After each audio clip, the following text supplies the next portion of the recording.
want to apply it on a weekly basis in a specific key passages.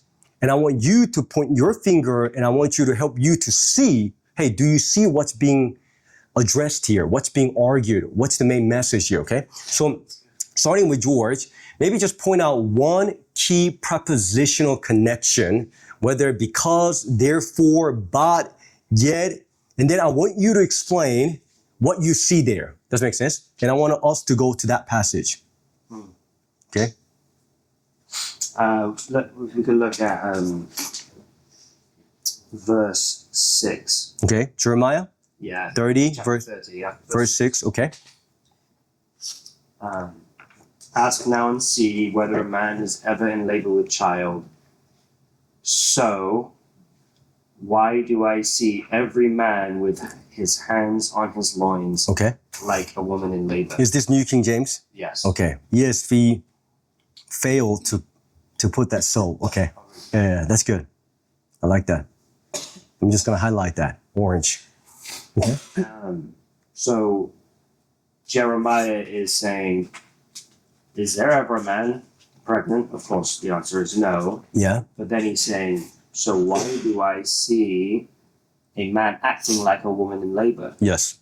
And then in verse 7, he goes on to say why the man is acting that way. Okay.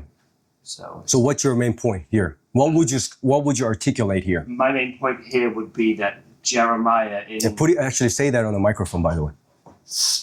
forgetting about this. Yeah. So Jeremiah 30 verse 6. Yeah. Jeremiah has seen something, and in verse 5 he says, we have heard a voice of trembling, of fear and not of peace. He sees something so intense that he says, why am I seeing men acting like a woman in labor? And he uses the word so as a prepositional word to connect his question, which is like, of course the answer is no. Men are never in labor. Yes. But they're acting like it. He is acting, the men are acting like it in the vision that he's seeing. So is this literal labor or symbolic figurative language of labor? I believe it's symbolic language. And why is that? I want you to show me. Because at the end of verse 6, he uses the word like. That's it, George. Yeah. I want you to be able to do that. Yeah. You see that? Yeah. I want you to be able to say, do you see this word here, like? This is why we know this is not literal labor, but it's the figurative language. Yes. And then from there, I want you to connect this with another passage. Where is this imagery significant? Who uses this imagery? Is it John in the book of Revelation? Oh, you go there. Isaiah 42. Isaiah 42, but the most famous rabbi with Jesus. The birth pangs. That's it, exactly right. When he talks about the great tribulation, why does it say this is the beginning of birth pangs?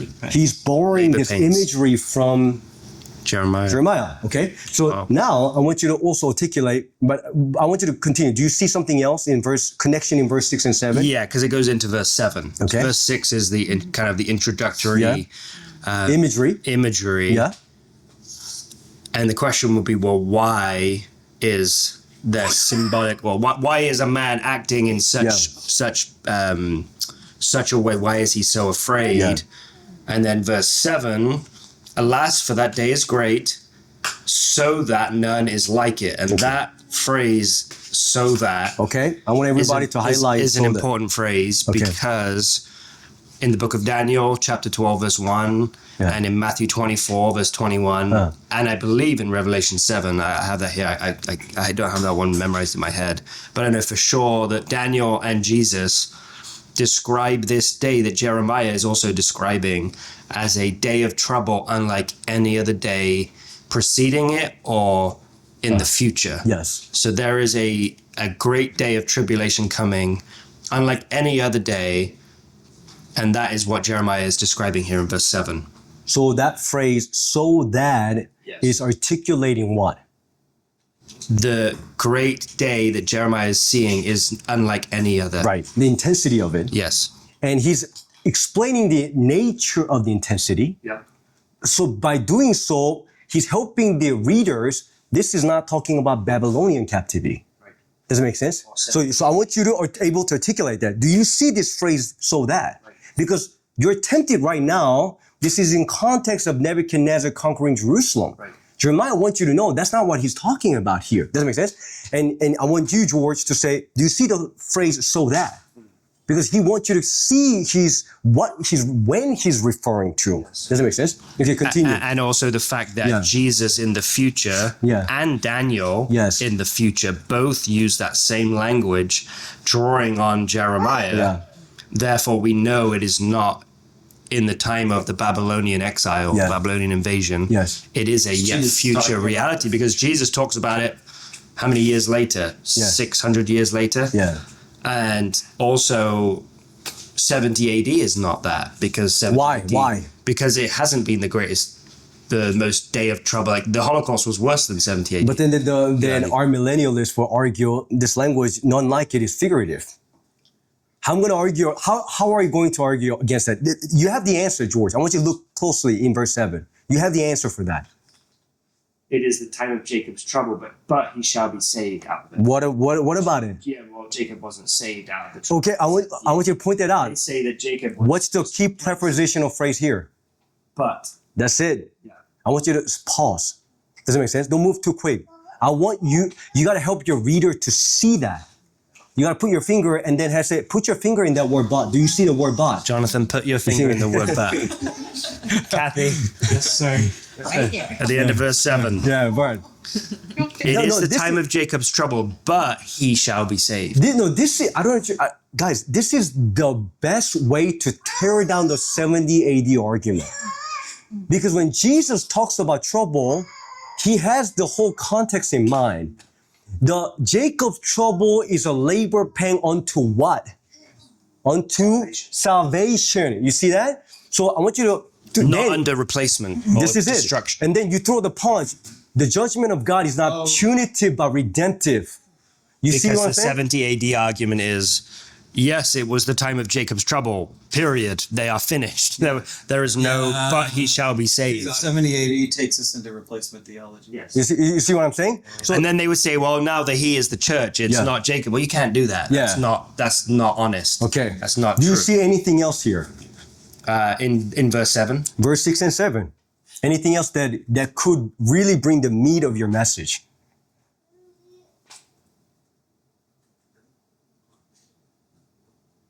I don't know if it would, I don't know what word grammatically you would use, but every man in verse 6. Okay. Every man has his hands on his loins, like a woman in labor. No, that's so good. it's a Inescapable. all-encompassing. You can't escape it. It's not selective. Everybody is experiencing a time of great trouble. Okay. Then what passage comes to your mind when you think about that? Always compare. You see what I'm saying? Yeah, you see what I'm doing right now? No, it's fantastic. I cannot think of an immediate Isaiah passage. 2. Isaiah 24. Isaiah 24, verse 2 and 3. When you go there, I want you to read it. Isaiah 24, verse 2.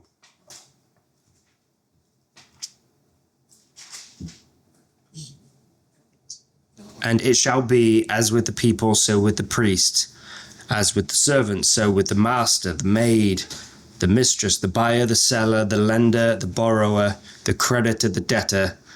The land shall be utterly emptied and entirely emptied and utterly plundered. Yeah. For the Lord has spoken his word. You see right there? So have that cross-reference and then Luke 21.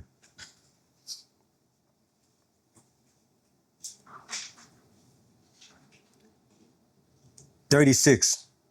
Well, no, actually, not 36. 35. Read 35. 35. Yeah. For it will come as a snare on all those who dwell on the face of the whole earth. Right there. It's like, this is like universal. You can't escape this. Does that make sense? And that's expanding too, isn't Yeah.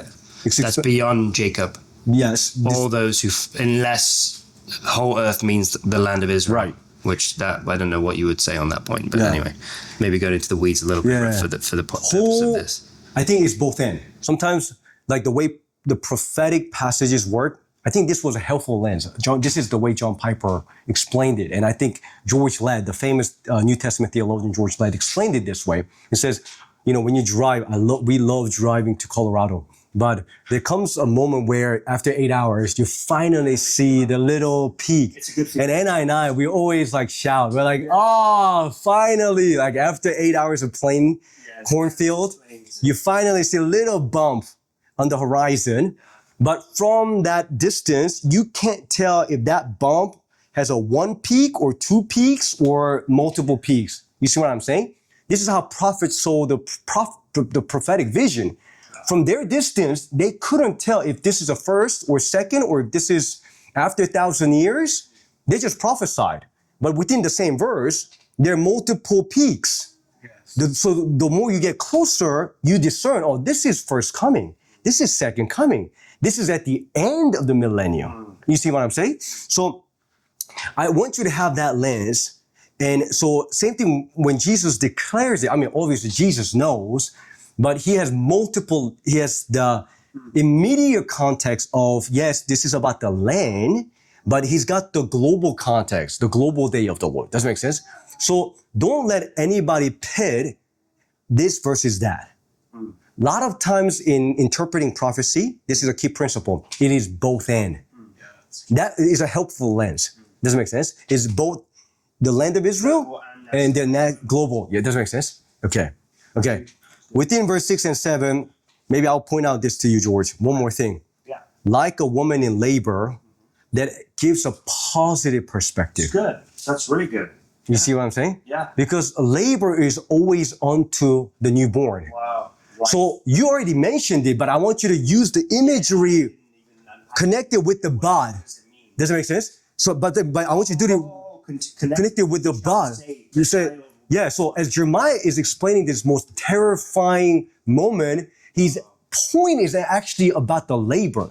Point is the birth, but he shall be saved out of it. So how can a nation be born? Yeah, and then I want you to go into your own birth and delivery process with your wife. What was it like for Jaden to be pregnant and go through contraction? And then you talk to your audience so they can relate to it. It's like, yeah, during contraction, it's painful. But Jaden we never talked about the pain. We were thinking about the heartbeat of the baby. So make your audience to feel the heartbeat of eternity, the heartbeat of the second coming. You see what I'm saying? But my point is Jeremiah does that. But I want you already saw it, but I want you to connect the dots within the text. And it becomes so powerful. People can argue against it. They're like, because you did it. It's like, do you see the word like? Do you see the word so that? You see the word about? You see the connections here? You see what I'm saying? Okay, John. First, when we gave us the homework, I think I was just all struck by how many fours there are in two simple chapters. And yes, we know the preposition for means because, but I think as I was reading through both chapters, it was like an ongoing dance. It's like, every time for comes up. So let's just take chapter 30 verses 10 and 11, and I'm reading from the NASB. Okay, NASB, that's good, okay. I'll go to NASB. I like NASB.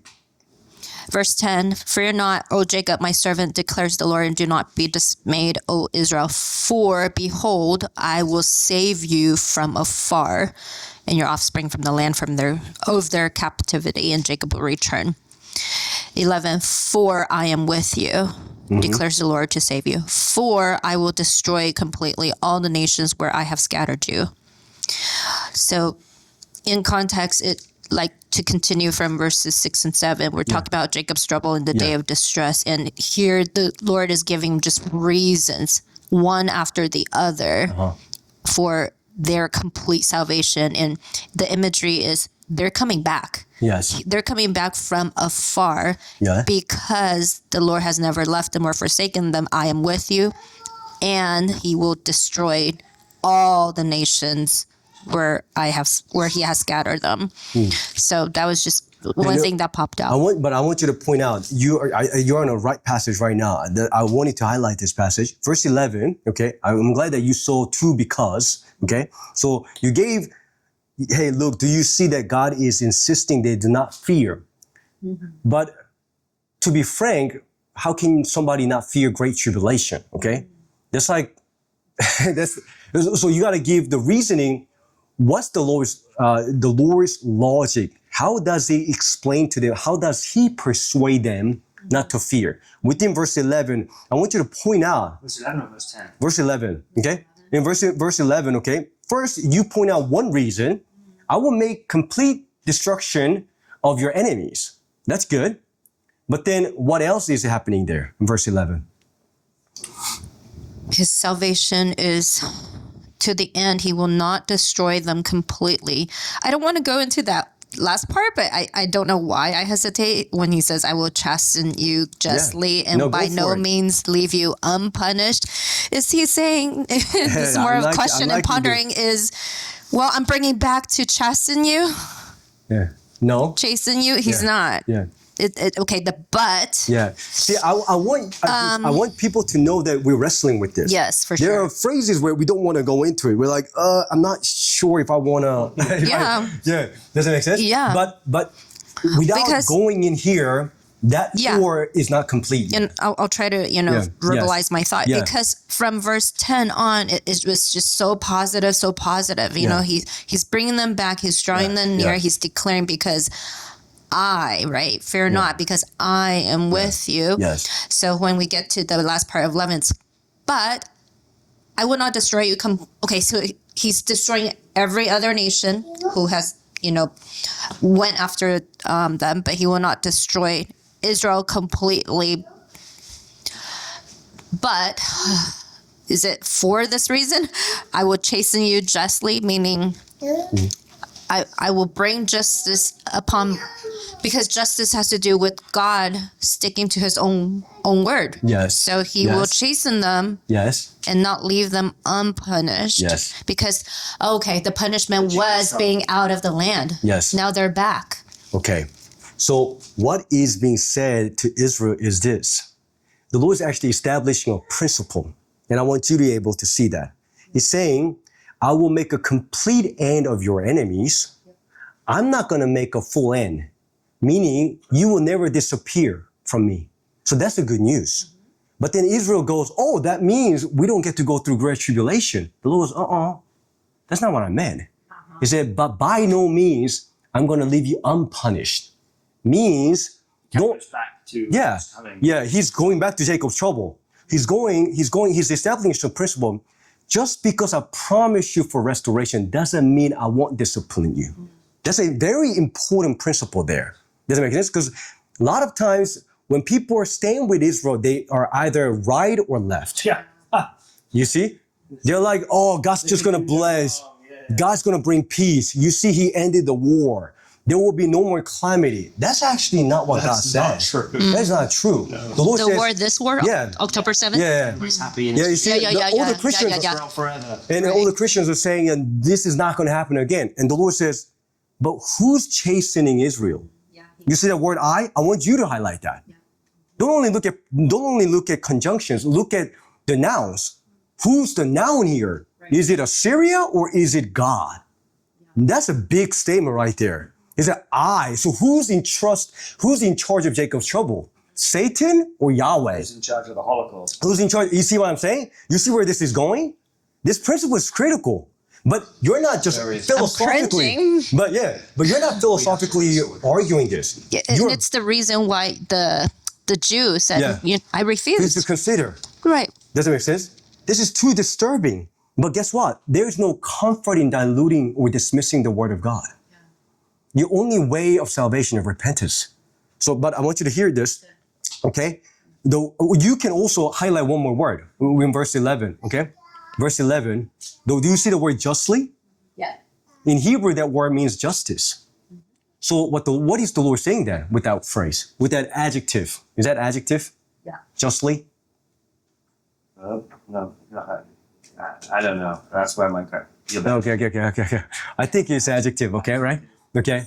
Justly, right? Punish justly. It just about the verb, just, right? Yeah. It's a just. Yeah. Just the right measure.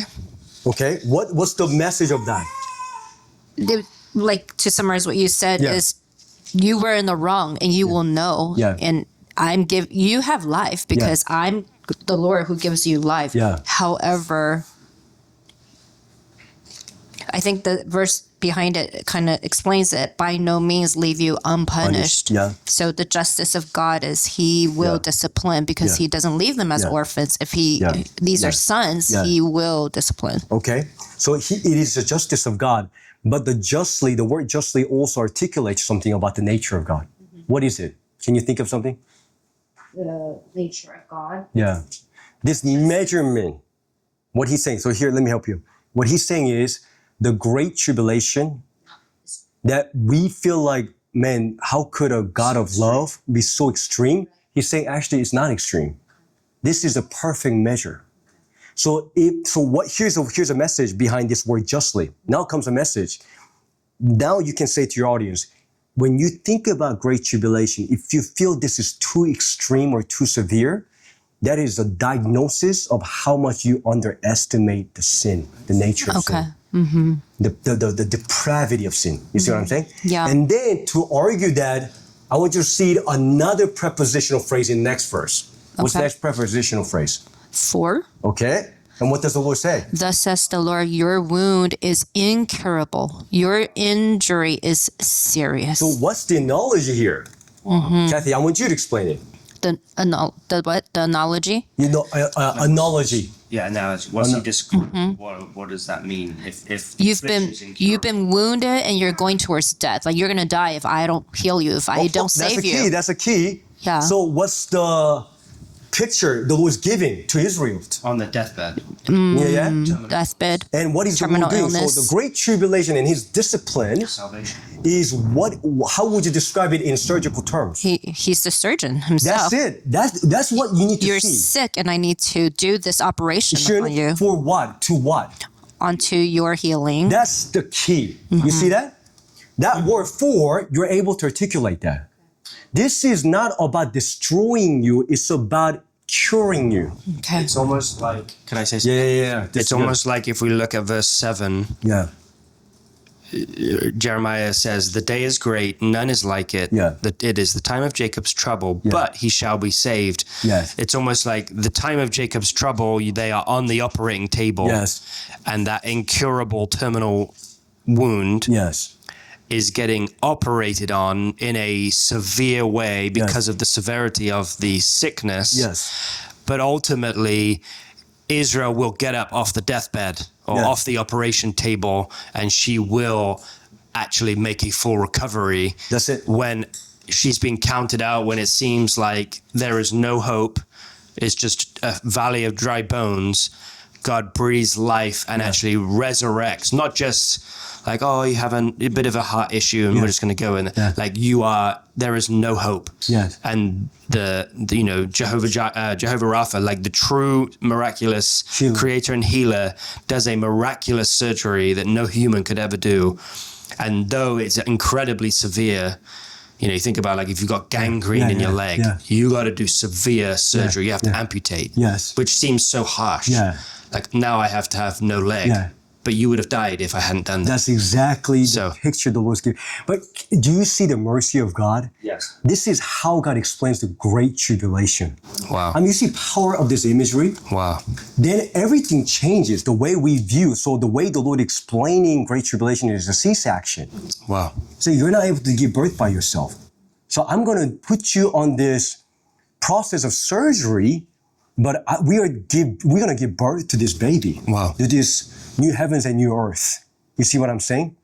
So I want you to be able to articulate that from the prepositional connection. Not just from your philosophical reasoning, but I want you to do but, for. You see what I'm saying? When you do that, you don't need a degree. Like no one can argue against that. Yeah. You're like, you got your finger in the Bible. You see how powerful this is? And I'd like to point out, I took a screenshot when I was listening to your book earlier.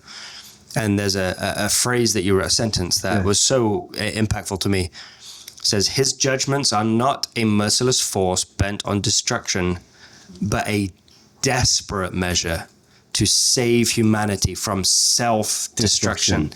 And you have some references in there, and I would actually say that there is that verse, Jeremiah 13, this idea of this life-saving surgery. Yes. I would even put that in there because I think it is a desperate measure. It's not like, well, this is so unjust. Why are you putting through all this pain. It's like, Yeah. I have to do this to save them. Yes. This is my last ditch. Yes. The final measure. To save The humanity. only way that Yeah. I can save humanity from self-destruction. Yes. Now that Rather than Noah's flood, Yeah. to Yeah. literally just wipe Yeah, them all yeah, away. yeah. Apart from that, I am actually going to do something different this time. Yes. I mean, this is powerful, okay? Now, once you've established this, what can you do from here? Here's what you can do. Go compare.